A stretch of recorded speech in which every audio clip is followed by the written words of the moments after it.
आपका मेरे चैनल भक्ति का ज्ञान में हार्दिक स्वागत है। प्रिय भक्तगण, आज हम आपको एक कथा का श्रवण करा रही हूँ जो सुनने मात्र से आपके जीवन में सुख, संपत्ति और धन की वर्षा होगी। तो चलिए कथा को प्रारंभ करते हैं। भगवान शिव माता पार्वती से कहते हैं, मनुष्य को इन विशेष गुणों से होते हैं परमात्मा के दर्शन। फिर माता पार्वती कहती हैं, हे प्राणनाथ, मनुष्य को यह भ्रम होता है कि ईश्वर का भजन केवल भिक्षुक बनकर ही किया जा सकता है, लेकिन ऐसा नहीं है। बड़े बड़े चक्रवर्ती सम्राट भी महान संत हुए हैं। यह नहीं सोचना चाहिए कि हम गृहस्थ हैं तो ईश्वर को कैसे प्राप्त कर सकते हैं। आप केवल प्रभु के हो जाइए और अपने मन, वचन और कर्म से उन्हें अपना स्वामी मान लीजिए। उनके जैसा प्यार करने वाला और कोई नहीं है। फिर भगवान शिव कहते हैं, हे देवी, आज आपको एक कहानी के माध्यम से समझते हैं। अगर आप यह कहानी सुन रहे हैं तो पूरा सुनिए। इस कथा को आधा अधूरा छोड़कर जाने की गलती मत करिएगा, क्योंकि इस पवित्र कथा को पूरा सुनने से मनचाहा फल की प्राप्ति होगी। इसलिए इस कथा को पूरा सुने। आप शिव भक्त हैं तो भोलेनाथ का अनादर ना करें। तो चलिए कहानी प्रारंभ करते हैं। भूपेंद्र जी रामराज जी के पौत्र और अनुराग जी के पुत्र थे। उनके ठाकुर का नाम श्री राधे श्याम जी था। वे आठों पहर अपने ठाकुर जी की सेवा में रहते थे। जो व्यक्ति परमात्मा की अनन्य शरण ले लेता है वह भौतिक वासना पर आधारित कर्मों से मुक्त हो जाता है, अर्थात सर्वोच्च स्तर पर भगवान का शुद्ध भक्त। श्री राधे श्याम जी भूपेंद्र जी के आराध्य देव थे और वे हमेशा उनकी सेवा में मग्न रहते थे। भूपेंद्र जी ने एक चौकीदार को पूजा घर के बाहर तैनात किया था और उसे आदेश दिया था कि कोई भी उनकी सेवा में विघ्न न डाल सके। उनका रोजाना 4 घंटे की सेवा करने का नियम था। दिल्ली का बादशाह किसी कारण से भूपेंद्र जी के राज्य में आया और कहा कि मुझे उनसे तुरंत मिलवाया जाए। उससे प्रार्थना की गई कि महाराज, यह असंभव है। इस समय भूपेंद्र जी अपने ठाकुर जी की सेवा में हैं और उनका आदेश है कि 4 घंटे तक कोई उनकी सेवा में बाधा न डाले। बादशाह ने भूपेंद्र जी को सूचना देने के लिए बार बार आदेश दिया, लेकिन किसी भी सेवक ने बादशाह की आज्ञा नहीं मानी। इससे बादशाह को बहुत कष्ट हुआ। उसने तुरंत अपने सेनापति को आदेश दिया कि उन सबको दंड दिया जाए और भूपेंद्र जी को बंदी बनाकर बादशाह के सामने लाया जाए। उन्हें बताया गया कि भूपेंद्र जी को 4 घंटे तक कोई सूचना नहीं पहुंचाई जाएगी।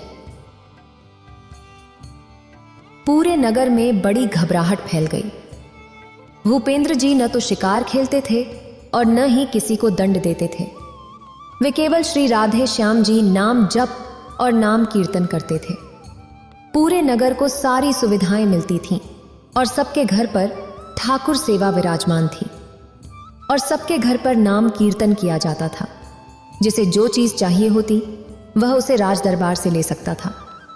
अब बादशाह के आदेश से हड़कंप मच गया। बादशाह ने कहा, मेरा आखिरी हुक्म है कि भूपेंद्र जी को हाजिर किया जाए, नहीं तो हम पूरी सेना से विध्वंस मचा देंगे और नर वरगढ़ को नष्ट कर देंगे। प्रधान सेना नायक ने हाथ जोड़कर बादशाह से कहा, आप समझिए, हम आपके सेवक हैं, आपसे लड़ कैसे सकते हैं? आप बादशाह हैं, सामने मां बा है, पर मेरी प्रार्थना है कि आप अकेले जाकर देख लीजिए। भूपेंद्र जी सेवा में लगे हुए हैं। हम उन्हें सूचना नहीं दे सकते, पर आपको रोक भी नहीं सकते। आप जाकर बात कर लीजिए। बादशाह को लगा कि बात सही है, क्योंकि यह हमारे ही अनुकूल राज्य है, कोई वैरी तो है नहीं। बादशाह ने स्वयं अंदर जाकर देखा तो भूपेंद्र जी की सारी सेवा हो चुकी थी।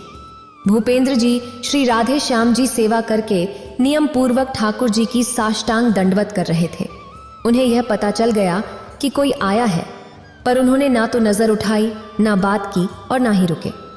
वे निरंतर साष्टांग दंडवत करते रहे। बादशाह खड़ा देखता रहा कि यह ना तो मेरी तरफ देख रहे हैं ना बोल रहे हैं। बहुत देर हो गई। पद का बहुत अभिमान होता है। बादशाह ने म्यान से तलवार निकाली और उनके पैर पर मारकर उनकी एड़ी काट दी, लेकिन भूपेंद्र जी ने न दंडवत रोकी न बादशाह को मुड़कर देखा। उनके पैर से खून की धार बहने लगी। उन्होंने एक आह भी नहीं भरी और ना ही रुके, वैसे ही खड़े हुए और फिर साष्टांग दंडवत करने लगे। भूपेंद्र जी खून से लथपथ हो रहे थे, परंतु कोई कष्ट का अनुभव नहीं दिखा रहे थे। अब तो बादशाह का धैर्य टूट गया और वह सोचने लगा, यह तो अपराध बन गया। यह कोई नाटक नहीं कर रहे, यह तो सच में महान भक्त हैं।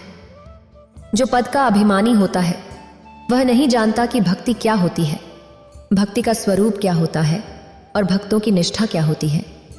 भूपेंद्र जी की धैर्यशीलता अद्वितीय है। बादशाह का पश्चाताप हुआ और भूपेंद्र जी ने पूरी दंडवत की और ठाकुर जी की प्रार्थना कर उन्हें मध्याह्न विश्राम करा दिया। तब तक उनके पैर से खून बह रहा था। उन्होंने पीछे मुड़कर बादशाह को देखा, पर उन्हें बिल्कुल भी गुस्सा नहीं आया। राजा ने देखा कि मेरे अपराध का इनके ऊपर कोई प्रभाव नहीं पड़ा। भूपेंद्र जी की धैर्यशीलता और अपने इष्ट के प्रति निष्ठा देखकर बादशाह दंग रह गया। बहुत प्रसन्न हुआ और उसने कहा, आज मेरे नेत्र सफल हो गए कि मैंने ऐसा निष्ठावान भक्त देखा। ना तो तुम्हारी भ्रिकुटी पर कोई रोष है, ना तुम्हें पीड़ा हो रही है और ना कोई थकावट दिख रही है। मैं आपसे वार्ता करना चाहता हूं। ये सामर्थ्य आप में कहां से आई कि आपने एड़ी कटने और खून निकलने के बाद भी अपनी निष्ठा नहीं छोड़ी। बादशाह ने जब बैठकर भूपेंद्र जी के संग भक्ति के विषय में बात की तो उसके आंसू निकल आए। संत की संगति का यही प्रभाव होता है। बादशाह ने अपनी कीमती रूमाल निकाली और घुटने टेककर तत्काल अपने हाथ से भूपेंद्र जी के चरणों में पट्टी बांधी और कहा, आपकी भक्ति देखकर आज मैं निहाल हो गया। प्रभु की मुझ पर बड़ी कृपा है जो मुझे आप जैसे भक्त की निष्ठा के दर्शन हुए। बादशाह ने अत्यंत प्रसन्न होकर भूपेंद्र जी से पूछा, आपको कैसे सुख प्रदान करें? उन्होंने उत्तर दिया, मेरी सेवा ही मेरी निष्ठा है। आप जब चाहते हैं तब आदेश दे देते हैं, तो कृपया मुझे अपने आदेश से मुक्त कर दीजिए। बादशाह ने कहा, आज के बाद आपके ऊपर हमारा कोई शासन लागू नहीं रहेगा।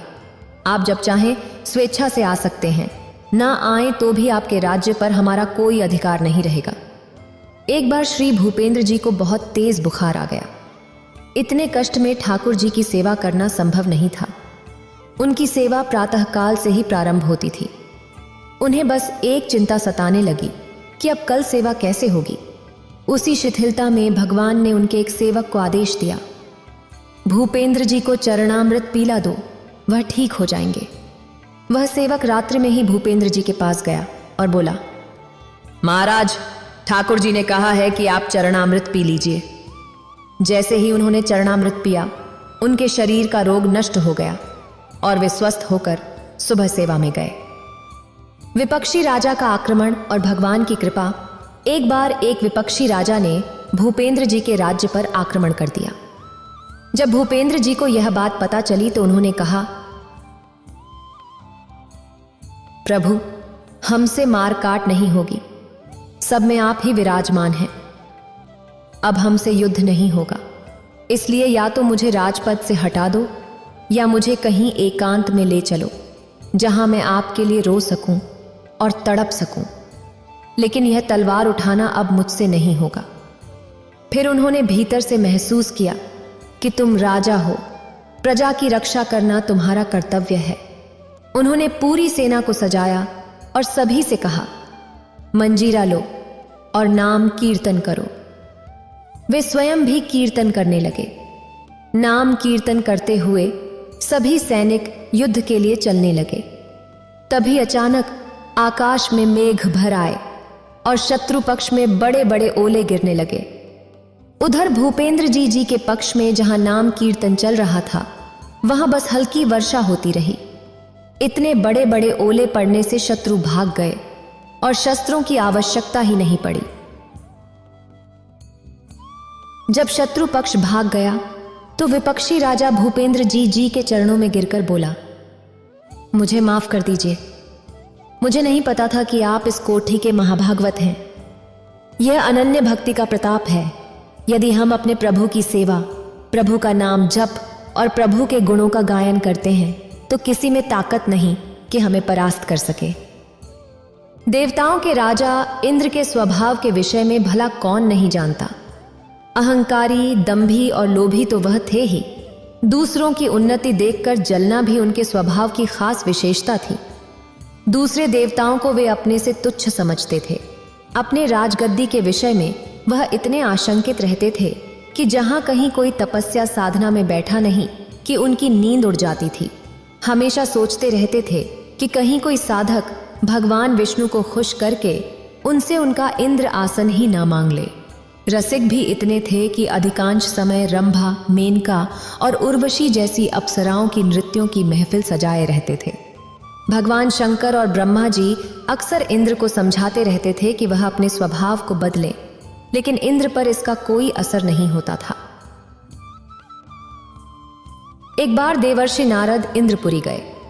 दोनों में बातचीत होने लगी। नारद जी दूसरे देवताओं के महत्व और प्रभाव की चर्चा कर रहे थे कि दूसरे देवता कितने श्रेष्ठ हैं और उनका अपने अपने स्थान पर क्या महत्व है। लेकिन इंद्र को यह सब बातें बिल्कुल भी अच्छी नहीं लगीं। दूसरों की महिमा और महत्व का बखान सुनकर वह चिढ़ गए और बोले, नारद जी, आखिर में मुझे देवराज बनाया गया है क्योंकि मैं ही सब देवताओं में श्रेष्ठ हूं। फिर आप क्यों बार बार दूसरों की प्रशंसा कर रहे हैं? मेरे सामने उनका बखान करना एक तरह से मेरा अपमान है। क्या आप मेरा अपमान करना चाहते हैं? नारद जी भी नारद जी ही थे। बिना किसी लाग लपेट के साफ साफ कहने वाले उन्हें भला किसी की क्या परवाह थी। वह तो ब्रह्मा जी के मानस पुत्र थे। अतः देवराज इंद्र की बात सुनकर व्यंग्य से मुस्कुराए और बोले, देवराज, आप मेरी बातों को अपना अपमान समझते हैं। यह बहुत बड़ी भूल है। वैसे भी अगर आप सम्मान चाहते हैं तो दूसरों का सम्मान करना सीखिए। प्रशंसा उसी को मिलती है जो दूसरों की प्रशंसा करता है। दूसरे देवताओं की निंदा करके और उन्हें तुच्छ समझकर आप सम्मान नहीं पा सकते। सामने वाले को आईने के समान समझना चाहिए। जैसे शीशे में टेढ़ा मुंह करके देखने पर मुंह टेढ़ा ही दिखाई देता है, उसी प्रकार सामने वाले का अपमान करने पर अपमान ही मिलता है और सम्मान करने पर सम्मान मिलता है। इसलिए अगर सम्मान पाना हो तो सम्मान करना सीखिए। इंद्र को यह बात बहुत बुरी लगी। उन्होंने कहा, जब मैं राजा बनाया गया हूं तो दूसरे देवताओं को मेरे सामने झुकना ही पड़ेगा। आखिर राजा सर्वोपरि होता है। इंद्र की बात सुनकर देवर्षि नारद ने कहा, यह आपकी भूल है। देवराज, आप दूसरे देवताओं को अपनी प्रजा समझते हैं, जबकि वे आपकी प्रजा नहीं हैं। वे आपके मित्र और साथी हैं। उनके साथ वैसा ही व्यवहार कीजिए जैसा साथी मित्रों और सहयोगियों से किया जाता है। पटप्पन का मध अंत में दुखदाई होता है। यह कहावत तो आपने सुनी ही होगी कि घमंडी का सिर हमेशा नीचा ही होता है। इंद्र ने अभिमानपूर्ण लहजे में कहा, इसमें घमंड वाली बात क्या है? मेरा प्रभाव दूसरों से अधिक है। मैं वर्षा स्वामी हूं। बिना मेरी आज्ञा के एक बूंद पानी नहीं बरस सकता, और जब पानी नहीं रहेगा तो धरती पर अकाल पड़ जाएगा। अन्न उत्पन्न नहीं होगा और सारी दुनिया भूख और प्यास से तड़प तड़प कर मर जाएगी। देवता भी इसके प्रभाव से अछूते कहां रहेंगे? नारद जी बोले, आप ठीक कहते हैं देवराज, किंतु दूसरे देवताओं का महत्व भी कुछ कम नहीं है। जिस प्रकार जीवन के लिए जल आवश्यक है, उसी प्रकार अन्य वस्तुओं का महत्व भी कुछ कम नहीं है।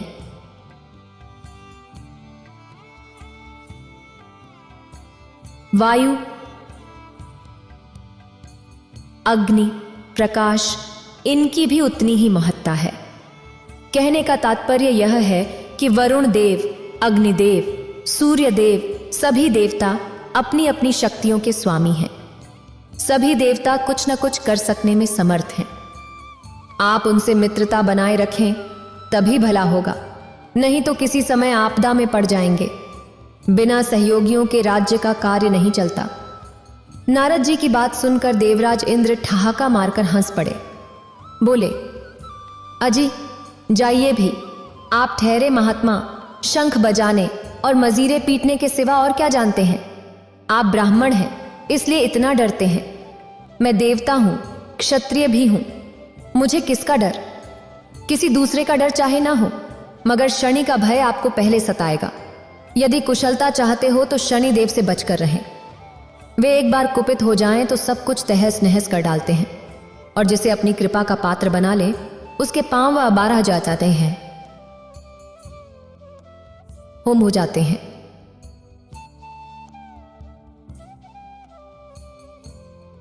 यह कहकर नारद जी चल पड़े। इंद्र का अभिमान उन्हें खटक गया था। नारद का काम था संसार भर का समाचार इधर से उधर पहुंचाना। यदि उन्हें उस जमाने का चलता फिरता रेडियो कहा जाए तो अतिशयोक्ति ना होगी। असल में वे देशाटन के प्रेमी और बातूनी थे, इसलिए घूम फिरकर अपना मन बहलाते थे। वैसे वे बड़े विद्वान और महात्मा थे। तीसरे दिन नारद जी शनिलोक में जा पहुंचे। शनि देवता ने उनका स्वागत करके हाल चाल पूछा। नारद जी ने कहा, यूं तो सब कुशल मंगल है शनिदेव, मगर अपने इंद्रदेव कुछ ज्यादा ही अहंकारी और घमंडी हो गए हैं। अपने सामने किसी को कुछ समझते ही नहीं। कहते हुए नारद जी ने उन्हें इंद्र से हुआ पूरा वार्तालाप सुना दिया।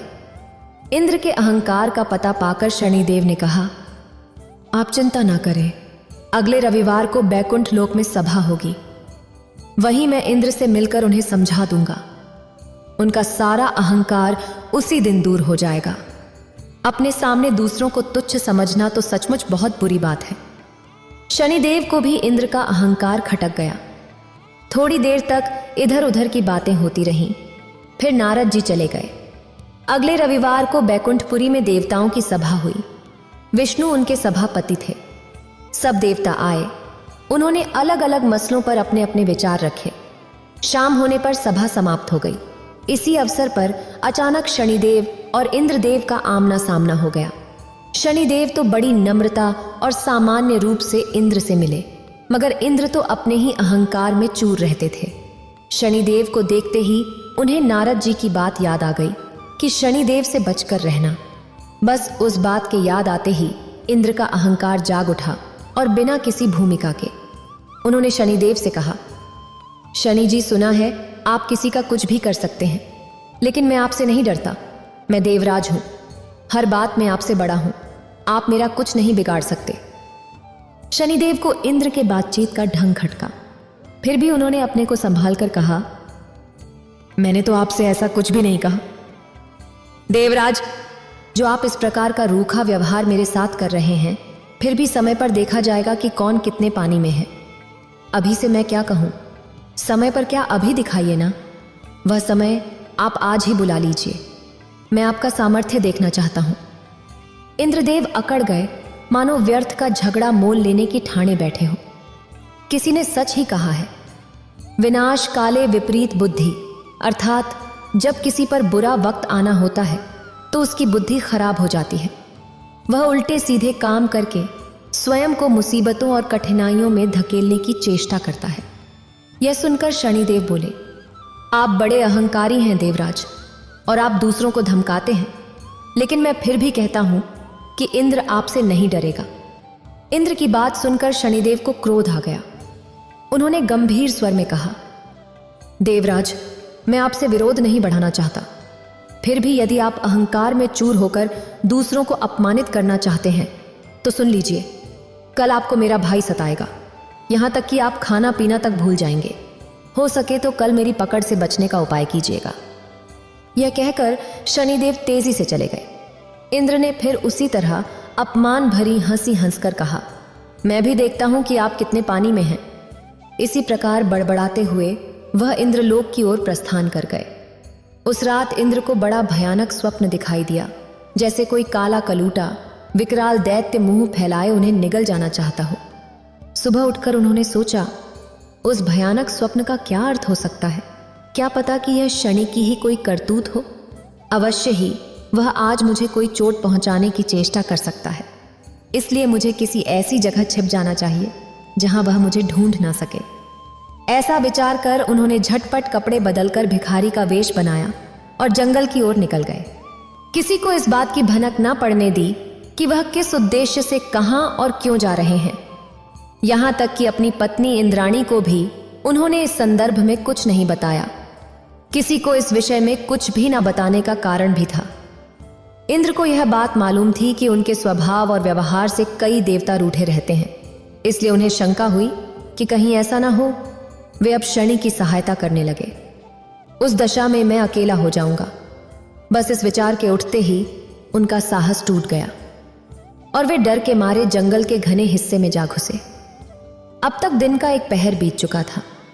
इंद्र ने सोचा, जब शनि ने मुझे चुनौती दी है तो वे मुझे ढूंढेंगे भी।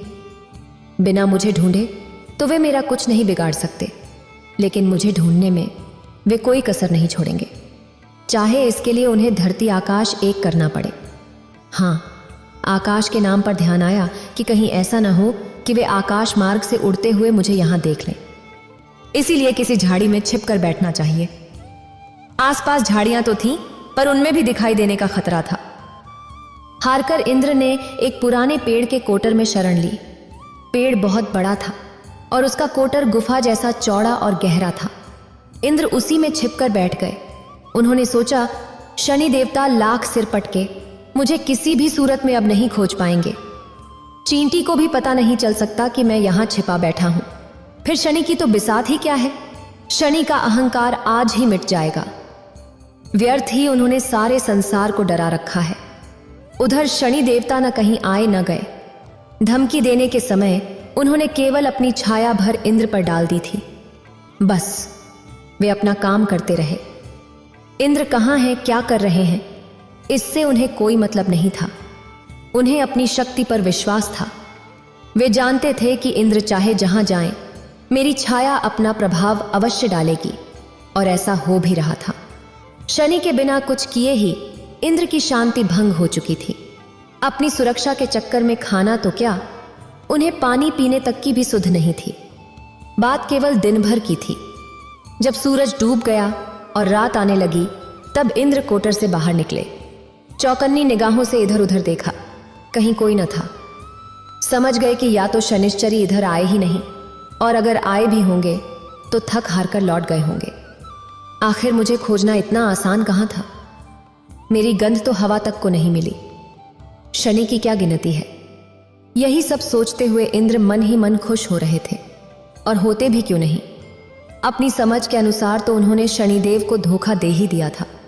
अब तो उन्हें उस क्षण का इंतजार था कि कब शनिदेव से भेंट हो और वहां उन्हें अपमानित करें, उनका उपहास उड़ाएं। अंधेरा बढ़ता जा रहा था। इंद्र ने अंगड़ाई लेकर अपने शरीर को एक झटका दिया और जल्दी जल्दी अपने इंद्रलोक की ओर चल दिए। अगले दिन सुबह ही उनका सामना शनिदेव से हो गया। शनिदेव उन्हें देखकर अर्थपूर्ण मुस्कान के साथ मुस्कुराए। इंद्रदेव उनकी मुस्कान में छिपे व्यंग्य को न समझ सके और विजय के मद में चूर होकर बोले, कहिए शनिदेव, कल का पूरा दिन निकल गया और आप मेरा बाल भी बांका न कर सके। अब तो कोई संदेह नहीं है कि मेरी शक्ति आपसे अधिक है। इंद्र की बात सुनकर शनिदेव ठहाका मारकर हंस पड़े।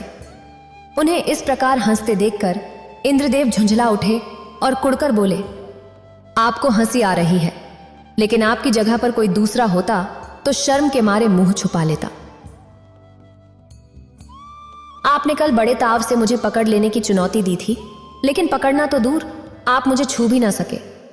क्या यही आपका सामर्थ्य है? इसी बल पर आप फूले फूले फिरते हैं।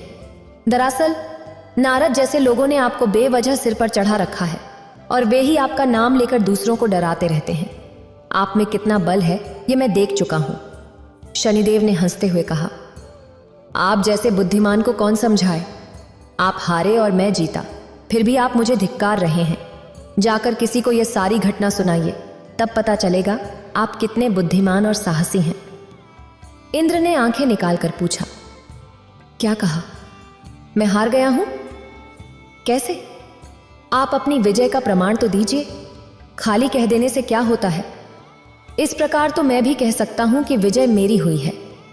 कल का पूरा दिन निकल गया, आखिर क्या बिगाड़ पाए आप मेरा? आप मेरा बाल तक बांका नहीं कर सके। पूरी तरह स्वस्थ और निश्चिंत आपके सामने खड़ा हूं। अगर ऐसी बात है तो सुनो। शनिदेव ने कहा, पहले परसों मेरे द्वारा कहे गए शब्दों पर गौर करो। मैंने कहा था कि कल आप खाना पीना भूल जाएंगे, वही बात हुई। आप मेरे भय से पेड़ के कोटर में छुपे रहे, दिन भर ना खाया ना पिया। आपने मारे भय के बाहर झांका तक नहीं। यह मेरी छाया का ही प्रभाव था, जो मैंने आप पर उसी समय डाल दी थी जब परसों हमारी भेंट हुई थी। मुझ में इतनी शक्ति है कि स्वयं न जाकर अपनी छाया से ही किसी को पकड़ लेता हूं। उसी छाया के प्रभाव से आप डर कर भागे। और दिन भर बिना कुछ खाए पिए कोटर में छिपे रहे, जिसे आप अपनी बुद्धिमानी समझते हैं। वह मेरा भय था। यदि भय न होता तो राजभवन छोड़कर कोटर में जाकर छिपने का क्या कारण था? अरे परछाई के मारे तो आपने अपनी पत्नी इंद्राणी को भी कुछ नहीं बताया। जरा सोचो कि जब मेरी छाया नहीं कौतूहल दिखा दिए तो यदि मैं प्रत्यक्ष रूप से कुपित हो जाता तो क्या होता? शनिदेव की बात सुनकर इंद्र का सिर नीचा हो गया। हाथ जोड़कर बोले, मेरा अहंकार दूर हो गया। शनिदेव, सचमुच आप मुझसे अधिक समर्थ और प्रभावशाली हैं। मुझे मेरी धृष्टता के लिए क्षमा करें। नारद जी ने सत्य ही कहा था, आप बड़े और बलशाली हैं। शनिदेव ने इंद्र को गले से लगा लिया और बोले, महाराज इंद्र, घमंडी का सिर हमेशा नीचा होता है। इंसान हो या देव, उसे कभी घमंड नहीं करना चाहिए। इतना कहकर भगवान शिव इस कहानी को समाप्त करते हैं। अगर आपको ये वीडियो अच्छी लगी हो तो लाइक करें और शेयर करें और मेरे चैनल भक्ति का ज्ञान को सब्सक्राइब करें। आपका धन्यवाद।